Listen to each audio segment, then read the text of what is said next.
อย่าขับซิ่งขับขี่ปลอดภัยลดความเร็วลดอุบัติเหตุด้วยความปรารถนาดีจากกองทุนเพื่อความปลอดภัยในการใช้รถใช้ถนนและสำนักงานขนส่งจังหวัดแพร่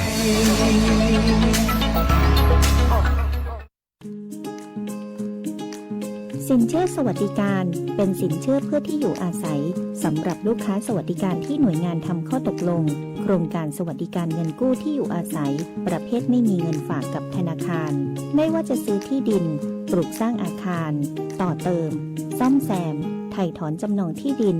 ซื้ออุปกรณ์สิ่งอำนวยความสะดวกเพื่อประโยชน์ในการอยู่อาศัยหรือจะกู้เพิ่มผ่อนชำระไม่น้อยกว่า3ปีและไม่เกิน40ปีโดยอายุผู้กู้รวมกับระยะเวลาที่ขอกู้ต้องไม่เกิน70ปีอัตราดอกเบี้ยตามเงื่อนไขที่ธนาคารกำหนดสนใจติดต่อได้ที่ธนาคารอาคารสงเคราะห์ใกล้บ้านแอดไลน์ GHB Buddy หรือโทร 054-621-490-5 ทอส.แพร่พร้อมให้บริการคุณคุณกำลังฟัง FM 91 เมกะเฮิรตซ์ สวท.แพร่ให้ความรู้คู่ความสุข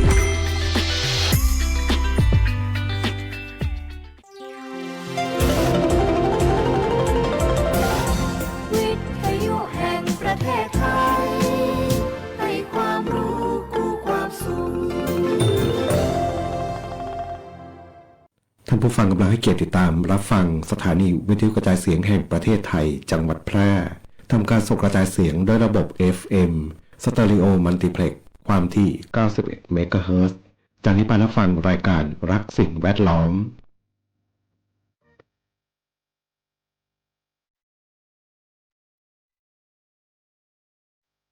ธรรมชาติสร้างคน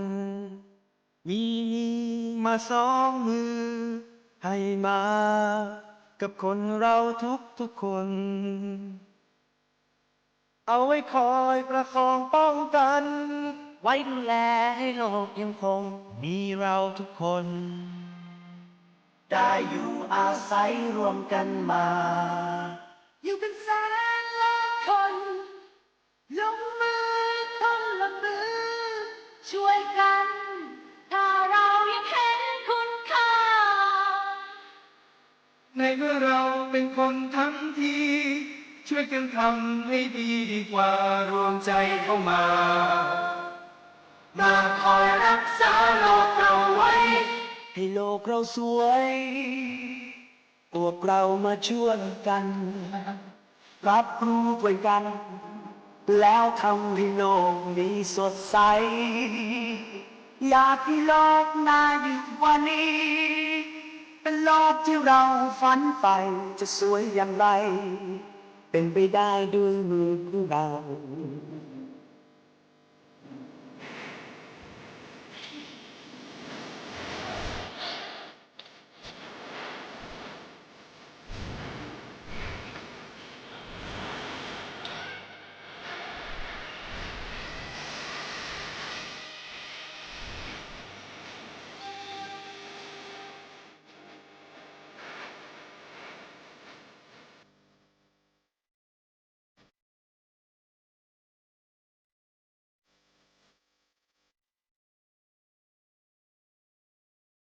อีกไม่ช้าไม่นานเราเองคงต้องไปแต่มันก็ยังมีโลกใบเก่ายังต้องมีอีกล้านคนก็มาอยู่ที่นี่แทนเราคือเด็กของเราเด็กๆที่เขาไม่เรียนสายให้โลกเราสวยพวกเรามาช่วยกันรับรู้ด้วยกันแล้วทำให้โลกนี้สดใสอยากให้โลกน่าอยู่กว่านี้เป็นโลกที่เราฝันใฝ่จะสวยอย่างไรเป็นไปได้ด้วยมือของเราอยู่ที่มือของเราที่จะทำโลกให้เราอย่างไรอยู่ที่มือของเราที่จะทำโลกให้สดใส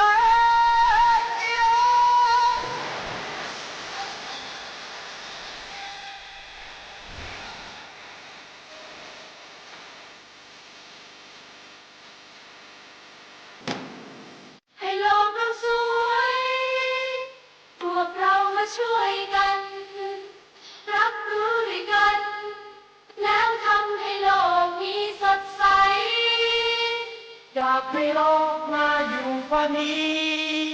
เป็นโลกที่เราฝันใฝ่จะสวยอย่างไร เป็นไปได้ด้วยมือของเรา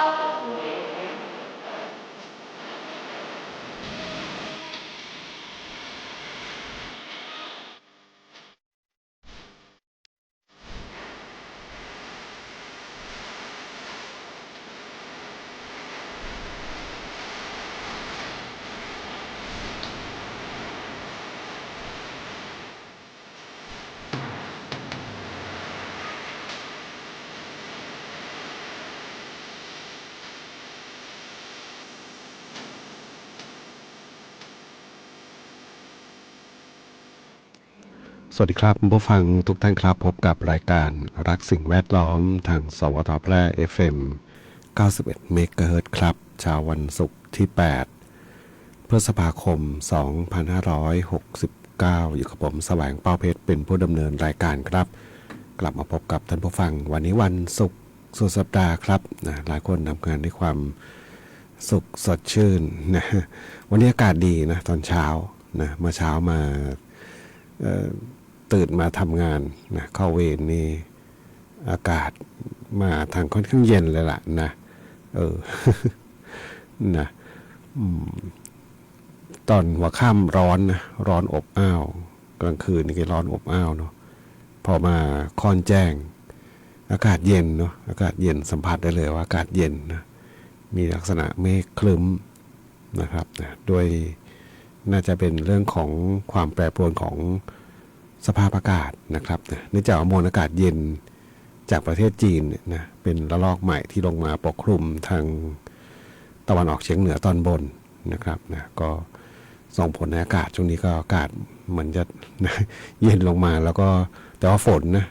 นี่ต้องระวังเลยเนาะวันนี้นี่พยากรณ์อากาศมาแล้วเห็นเตือนมาแล้วเนาะประกาศเตือนเป็นฉบับที่10นะครับนะแล้วก็บอกว่า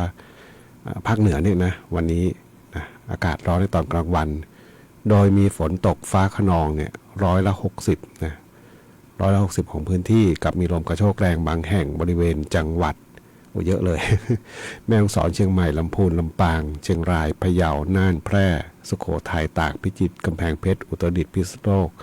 และเพชรบูรณ์นะกี่จังหวัดเนี่ย นะมีแพร่ด้วยนะก็ติดตามนิดนึงเนาะ60นี่ถ้ากระจุกตัวนี่ก็เอาเรื่องกันนะฝนที่เทลงมาหนักๆเนี่ยนะครับนะติดตามนิดนึงเนาะแล้วก็เห็นทางลำปางเนาะเห็นบน Facebook ท่านหนึ่งบอกลมมาปึ้งเดียวเองนะกิ่งไม้ต้นไม้หักนะเขาบอกชั่ววินาทีนะแป๊บเดียวแสงลมกระโชกแรงๆเนาะกิ่งไม้ต้นไม้หักลงมาแต่ว่าบอกยังโชคดีตรงที่ว่าไม่ได้ไปล้มไปใส่สายไฟฟ้ากับบ้านเรือนเนาะนะหักโค่นลงมานะโดยที่ไม่ได้เสียหายอย่างอื่นนะครับนะแล้วก็มีคลิปหนึ่งโอ้น่ากลัวนะถ้าดูตามคลิปนี่คือกิ่งไม้หักนะต้นไม้หักครึ่งเลยแล้วก็ต้นมะพร้าวนะมันโอนไปเอ็นมาดีที่มันไม่โค่นเนาะก็นี่แหละเนี่ยคือพายุฤดูร้อนนะครับเนี่ยที่ต้องระมัดระวังกันอยู่เนาะวันนี้พบกันเช่นเคยครับกับช่วงเวลาของรายการรักสิ่งแวดล้อมท่านผู้ฟังที่ติดตามรับฟังอยู่ครับอยากจะฟังเพลงบทเพลงเพื่อชีวิตครับนะก็สามารถที่จะพิมพ์คอมเมนต์ไว้ได้ครับนะที่ไลฟ์สดครับกับช่วงเวลาของรายการรักสิ่งแวดล้อมครับ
กำลังฟังรายการ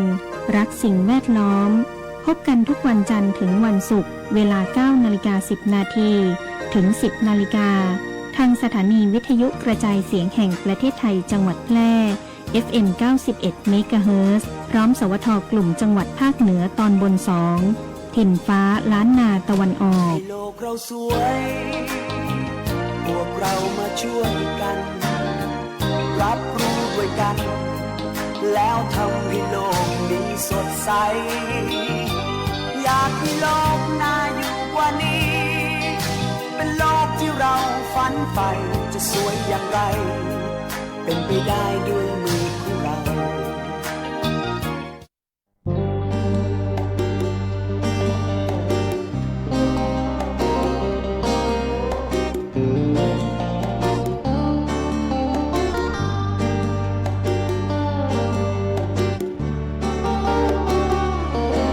รวยระรินหอมกลิ่นพันไม้สายใจสายทานหลังริน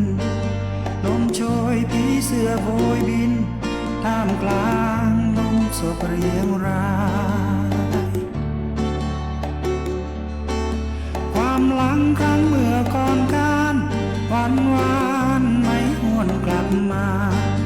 ความรักหยดเลือดและน้ำตาจะผลพวงแห่งภัยสงครามผู้คนจากทั่วสา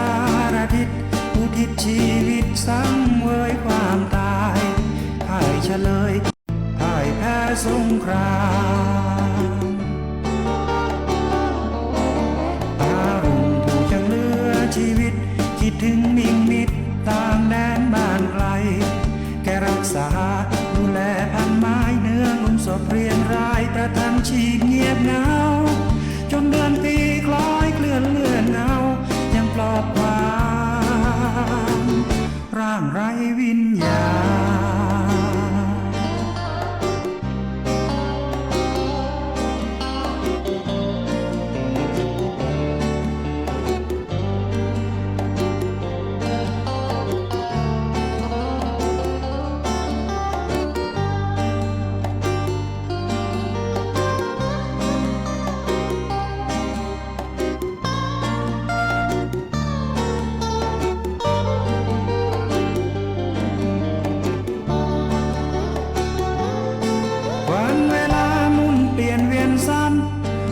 ทรงจำมิเคยลืมเลือน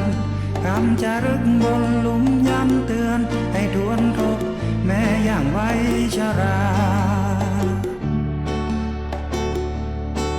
เดวิดตารุงและจอห์นสันเคยเป็นเพื่อนกันเมื่อครั้งวัยแตกทาน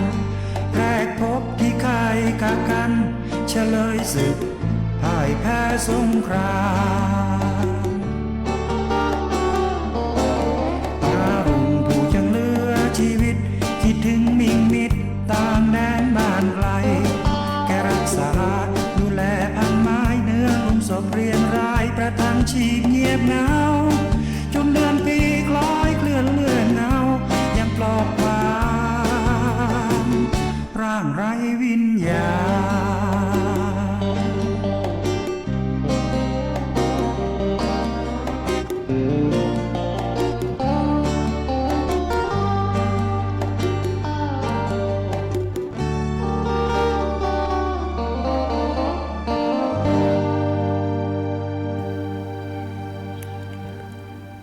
9:31 นาทีครับกับช่วงเวลาของรายการรักสิ่งแวดล้อมทางสวทแพร่ FM 91 เมกะเฮิรตซ์ครับนะวันศุกร์สุดสัปดาห์ครับนะแล้วก็เป็นวันศุกร์ที่ต้องติดตามนิดนึงเนาะเรื่องของฝนฟ้าอากาศนะดินฟ้าอากาศนะลมฟ้าลมฝนวันนี้นี่นะครับโดยเฉพาะบางพื้นที่นะที่เขามีการคาดการณ์เนาะดูจากแผนที่ที่เตือนที่เป็นสีเนาะสีแดงสีอะไรสีส้ม นะครับสีแดงนี่เข้มข้นสุดเนาะส่วนใหญ่อยู่แนวขอบประเทศไทยที่ติดกับทางสปป.ลาวนะแล้วก็ใจว่าสปป.ลาวนี่ก็น่าจะเจอหนักกว่าเราแหละเนาะนะครับเพียงแต่ว่าการเตือนนี่ เป็นกรมอุตุของไทยเนาะเวลาเตือนก็เตือนเฉพาะไทยนะครับนะแล้วก็มีแต้มสีไว้ในแต่ละจังหวัดนะครับนะก็บางสิ่งบางอย่างก็เกินการควบคุมของเราเนาะนะครับลมฝนต่างๆห้ามไม่ได้นะห้ามไม่ได้นะห้ามไม่ให้ลมมาด้านนี้ด้านนั้นด้านโน้นไม่ได้นะห้ามไม่ได้เนาะเราต้องควบคุมที่ตัวเราเองนี่แหละเนาะนะการหลีกเลี่ยงทั้งหลายนะหลีกเลี่ยงการอยู่ในที่โล่งแจ้งหลีกเลี่ยงไปอยู่ในใต้ต้นไม้ใหญ่นะครับหลีกเลี่ยงป้ายโฆษณาที่ไม่แข็งแรงอันนี้เราไม่รู้นะอันไหนไม่แข็งแรงไม่แข็งแรง แต่ก็เขียนไม่งั้นเนาะทางที่ดีหลีกเลี่ยงดีกว่าเนาะเพราะบางป้ายมันแข็งแรงแต่ว่าลมมันแรงกว่าก็มีนะฉะนั้นตรงไหนเลี่ยงเลยต้องเลี่ยงไว้ก่อนเนาะเอาคนปลอดภัยไว้ก่อนนะดีที่สุดนะครับถ้าลมแรงๆนี่มันก็เอาเรื่องแหละเนาะก็เป็นเรื่องของธรรมชาตินะที่เกิดขึ้นในช่วงนี้เนาะแต่สิ่งที่น่ากลัวกว่านั้นก็คือที่เป็นลักษณะของฝนตกกระจุกตัวเนาะอันนี้ที่ระยะหลังมาเนี่ยนะเกิดขึ้นบ่อยนะ2 ปีที่แล้วจะเป็นโซนจังหวัดทางจังหวัดเชียงรายนะเชียงรายแล้วก็ไปทางตอนบนเกิดทางฝั่งประเทศเมียนมานะครับนะปีนี้นี่เห็นไม่รู้ข่าวจริงไม่จริงไม่รู้นะเห็นบางแฟนเพจเอามาโพสต์ไว้บอกเขาสร้างกำแพงกันน้ำไว้แล้วนะสูงเท่าไหร่5 เมตร 6 เมตร ไม่รู้จริงไหมนะนะเขาสร้างกำแพงกันน้ำไว้แล้วเนาะของเราบางคนก็บอกเงียบนะครับก็อันนี้ไม่รู้เนาะข่าวจริงข่าวปลอมเพราะสื่อโซเชียลทุกวันนี้ก็เอาดูว่าเป็นอะไรนะดูแกงงอมแกงเหงา ดูไม่ได้พิจารณาว่าเป็นจริงไม่จริงเท่าไหร่เนาะเพราะมันปนไปด้วยสิ่งที่ไม่จริงก็เยอะนะอันนี้วกกลับมาเรื่องของธรรมชาตินี่แหละเนาะนะครับก็ต้องระมัดระวังกันนิดนึงเนาะมีการเตือนและประกาศเตือนจากกรมอุตุนี้เป็นฉบับที่10นะครับนะก็ย้ำเตือนอีกครั้งหนึ่งเนาะที่เปิดเพลงให้ฟังไปนี่เลือกเปิดเองเนาะตาลุงนะเป็นบทเพลงของคนดันเกวียนนะนึกถึงสงครามตอนนี้ก็ทางตะวันออกกลางนะครับทางบ้านเราก็ตอนนี้ก็มาข่าวต้นชั่วโมงก็จะเริ่มมีการประเทศฟิลิปปินส์นะจะเป็นเจ้าภาพนะให้มาคุยกันเนาะแล้วก็เขาเรียกให้เป็นบรรยากาศของการไม่กล่าวหาซึ่งกันและกันนะฟังจากข่าวต้นชั่วโมงเนาะก็เป็นสิ่งที่ดีเนาะเพราะกัมพูชากับเราเป็นประเทศที่ติดกันนะมันต้องไปด้วยกันต้องเดินไปด้วยกันนะอย่างไรก็ต้องเดินไปด้วยกันนะจะมาแบ่งเอาโน่นเอานี่กันอะไรที่มันนะขัดแย้งกันนี่มันไม่มีผลดีสักประเทศหนึ่งนะครับดีไม่ดีผลดีไม่ได้เกิดขึ้นทั้ง2 ประเทศหรอกแต่ว่าไปเกิดขึ้นกับประเทศที่เขาขายอาวุธให้เราเนาะนะครับแล้วเขาอยู่ไกลซะด้วยสินะครับนะก็ต้องเร่งนะไกลเกลี่ยเร่งคลี่คลายปัญหานะครับเราจะได้เดินไปด้วยกันได้นะเหมือนกับมีบ้านติดกันนะโยนข้าวของใส่กันตลอดก็ไม่ไหวนะนะสงครามนี่มีแต่ทำลายนะแล้วก็เห็นในแฟนเพจนะที่เกี่ยวข้องกับสิ่งแวดล้อมบอกตอนนี้เนี่ยทะเลอาหรับเนี่ยปนเปื้อนกับไปด้วยคราบน้ำมันนะผลกระทบจากสงครามเขาบอกเป็นหายนะที่เกิดขึ้นกับสิ่งแวดล้อมว่ากันว่าน่าจะเกิดขึ้นอาจจะรุนแรงยิ่งกว่านะเมื่อครั้งหนึ่งมีเหตุการณ์น้ำมันรั่วนะในปี 1991 นะครับเป็นประวัติศาสตร์เขาบอกว่าสัตว์ชีวิตสัตว์เนี่ยสูญสิ้นไปกว่า100,000 ตัวนะครับนะในครั้งนั้นนะทะเลอาหรับตอนนี้นี่บอกปนเปื้อนไปด้วยน้ำมันนะคราบน้ำมันต่างๆเพราะว่าเขารบกันนี่เขารบทำลายโครงสร้างพื้นฐานโดยเฉพาะพวกโรงอะไรนะพวกโรงสูบน้ำมันเนาะโรงสูบเลยไม่รู้เนาะของเขานะใส่ระเบิดไปบึ้มบั่มนะดับไฟก็ต้องใช้สารเคมีเนาะแล้วก็สารเคมีก็ปนเปื้อนนะน้ำมันก็ปนเปื้อนอยู่ในแหล่งน้ำธรรมชาติต่างๆนะผลกระทบที่มากมายนะจริงอยู่มันไกลเราแต่ว่าผลกระทบเนี่ยนะมันก็ผลกระทบกับสิ่งแวดล้อม นะครับนะวันหนึ่งก็มาถึงเราเหมือนกันแหละนะ ก็นะเป็นสิ่งหนึ่งที่ไม่ได้มีประโยชน์เลยเนาะเพียงแค่ผู้นำกี่คนเนี่ย คน2 คนมั้งเนาะ2-3 คนเนาะที่ไม่รู้ว่าไปสร้างยังไงกันขึ้นมาเนาะแล้วก็เอาผลประโยชน์นะประเทศหนึ่งก็เห็นแก่ตัวเกิน ใช่ว่าเกินเลยเนาะอยู่นู่นห่างเขาลิบลับเลยนะแล้วก็มาสร้างสงครามบนแผ่นดินคนอื่นเขานะครับก็ติดตามนิดนึงเนาะสำหรับผลกระทบกับคนกับเราก็คือน้ำมันนะครับราคาน้ำมันที่แพงขึ้นไปฟังเพลงกันต่อครับเมื่อวานนะแปะไว้ครึ่งเพลงนะสำหรับบทเพลงมายุราของโซโซครับ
สายด่วน1669อบจ.แพร่สายด่วน1669อบจ.แพร่สายด่วน1669อบจ.แพร่ โทรสายด่วน 1669 อบจแพร่จำให้ขึ้นใจนะคะ เจ็บป่วยฉุกเฉินอุบัติเหตุรุนแรงในพื้นที่จังหวัดแพร่โทรสายด่วน 1669 ศูนย์รับแจ้งเหตุและสั่งการการแพทย์ฉุกเฉินอบจแพร่เราจะส่งต่อผู้ป่วยไปรักษาที่โรงพยาบาลที่อยู่ใกล้ที่สุดพร้อมให้บริการตลอด 24 ชั่วโมงฟรีไม่มีค่าใช้จ่ายใช้ระบบดิจิทัลระบุตำแหน่งอย่างแม่นยำและวิดีโอคอลประเมินอาการแนะนำ CPR ช่วยเหลือชีวิตผู้ป่วยในทันทีโทรฟรีแต่อย่าโทรเล่นเพราะมีผู้ป่วยจำนวนมากที่รอคอยความช่วยเหลืออยู่สายด่วน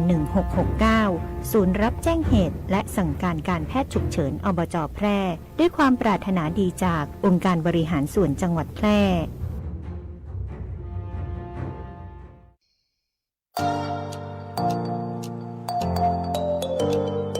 ถ้าคุณกำลังถามตัวเองว่าเรียนอะไรดีที่จบแล้วมีงานทำจริงเรียนอะไรที่ต่อยอดชีวิตได้ไกลกว่าห้องเรียนหยุดคิดไว้ตรงนี้เพราะคำตอบอยู่ที่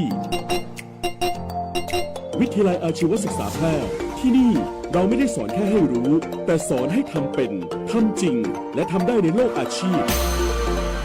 เปิดรับสมัครนักศึกษาใหม่ปีการศึกษา 2569 สำหรับผู้จบม.3 ม.6 และปวช.3 ครบทุกสายที่ตลาดต้องการ ทั้งการบัญชี การตลาด การจัดการสำนักงานดิจิทัล การจัดการโลจิสติกส์และซัพพลายเส้นคหกรรมศาสตร์ อาหารและโภชนาการ แฟชั่นสิ่งทอ ดิจิทัลกราฟิก วิจิตรศิลป์ การโรงแรม การท่องเที่ยว เทคโนโลยีธุรกิจดิจิทัล และเทคโนโลยีสารสนเทศ เรียนได้ตั้งแต่ปวช ปวส จนถึงระดับปริญญาตรี ระบบปกติและทวิภาคี เรียนไป ทำงานไป มีรายได้ระหว่างเรียน ที่สำคัญเรามีสถานประกอบการชั้นนำรองรับการฝึกจริง และมีทุนการศึกษาอีกมากมาย รอคุณอยู่ อยากมีอาชีพ อยากมีอนาคตที่จับต้องได้ เริ่มต้นวันนี้ที่วิทยาลัยอาชีวศึกษาแพร่ เตรียมชีวิตจริงให้พร้อมสู่โลกอาชีพ เรียนจริง ทำได้จริง มีงานรองรับ เพราะความสำเร็จที่ยิ่งใหญ่ เกิดขึ้นได้ที่วิทยาลัยอาชีวศึกษาแพร่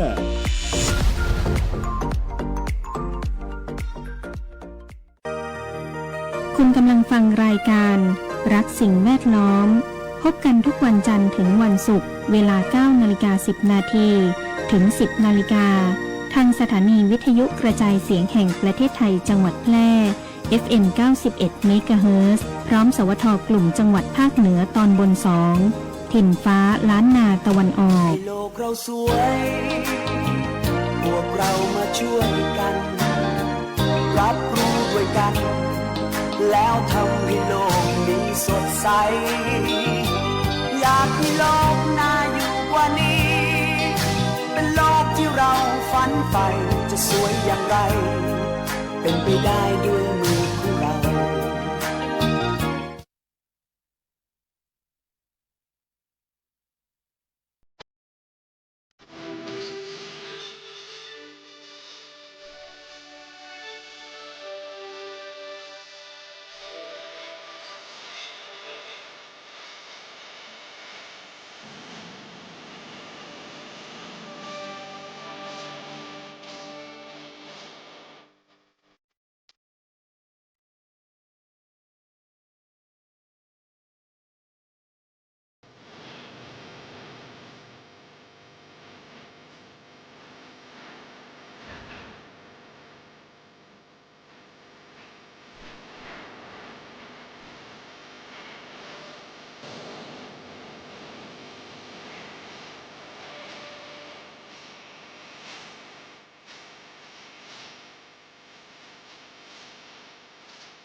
กับบทเพลงที่ได้รับฟังจบลงไปของคุณเทอรี่เมฆวัฒนาครับส่งมอบเป็นความสุขสำหรับ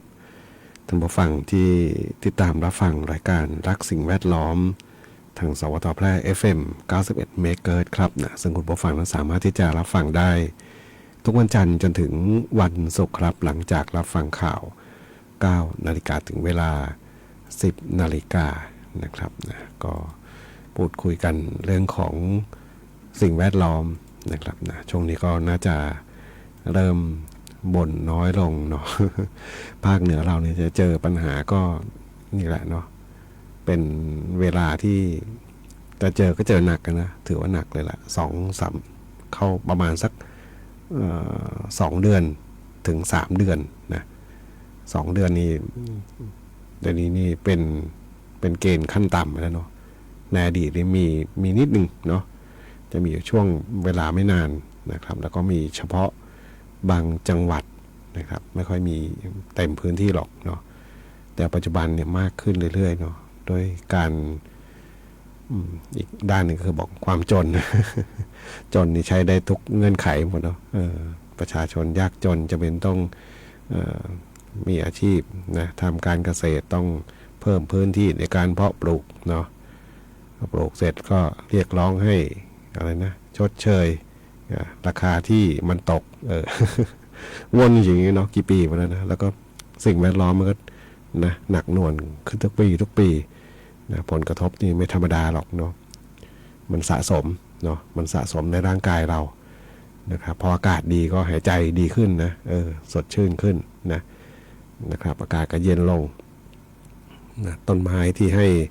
คุณประโยชน์กับเราก็มีชีวิตที่ดีขึ้น พอมีฝนตกลงมาเนาะฝนตกลงมานี่ช่วยทุกอย่างเลยเนาะนะครับดูจากเว็บไซต์ Air for Thai ตัวนี้นี่เกือบทุกจังหวัดเลยเนาะยกเว้นสุโขทัยสุโขทัยนี่เกิดอะไรขึ้นเนี่ยนะที่อำเภอเมืองเลยนะ100 กว่ามาหลายวันแล้วเนี่ยนะเป็นสีส้มโดยตลอดเลยเนาะนะมีผลกระทบต่อสุขภาพนะครับมีที่เดียวเนี่ยนะน้องนั้นเขาเริ่มดีขึ้นมาโดยลำดับเนาะเมืองน่านนี่เคยแย่สุดๆตอนนี้ก็ยังมีอยู่จุดเดียวก็คือที่ทางอำเภอเมืองนั่นแหละเนาะอยู่ในเกณฑ์ปานกลางนะครับนะส่วนเมืองแพร่ตอนนี้สีเขียวเลยเนาะสดชื่น อากาศดีแต่ตอนนี้นะครับไปฟังเพลงกันต่อครับนะพยายามค้นหาเนาะสำหรับบทเพลงนี้อัลบั้มอะไรนะกีตาร์โต๊ะใช่ไหมของใครร้องเนี่ย เลยตามเลยนะครับนะที่ท่านผู้ฟังทำดีเข้ามาครับ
ได้รับฟังผ่านไปครับนะกับงานเพลงเลยตามเลยนะชื่อเพลง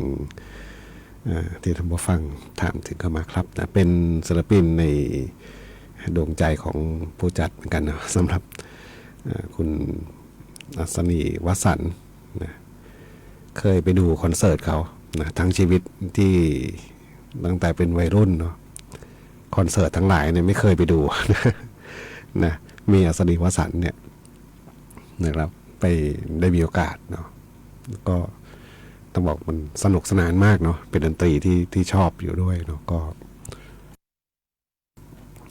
บทเพลงที่ท่านผู้ฟังถามถึงเข้ามาครับวันนี้นี่เสียงแหบเสียงแห้งเล็กน้อยนะอุดหนุนอะไรนะผลไม้ไทยนะก็รู้แหละบริโภคไปแล้วจะลักษณะคอแห้ง ทุเรียนเนาะไม่รู้คนอื่นเป็นไหมผมเป็นนะกินบางทีก็ขนาดแค่นิดเดียวเนาะจะมีรู้สึกมันร้อนๆเนาะแล้วก็มันทำให้คอแห้งด้วยนะครับนะขอบคุณผู้ฟังที่ติดตามรับฟังนะครับนะแล้วก็ถามไทยงานเพลงเข้ามาในช่วงเวลาของรายการรักสิ่งแวดล้อมทางสวทแพร่ FM 91 เมกะเฮิรตซ์ครับวันนี้เดินทางมาถึงช่วงท้ายรายการครับเนี่ยรายการต่อไปเนาะมีรายการของทนายชาวบ้านเนาะมีบันทึกรายการไว้นะท่านผู้ฟังก็ติดตามรับฟังได้ครับวันนี้รายการรักสิ่งแวดล้อมคงต้องนำรายการท่านผู้ฟังก่อนพบกันใหม่ในสัปดาห์หน้าวันนี้ขอความสุขความโชคดีจงมีแต่คนผู้ฟังทุกท่านสวัสดีครับ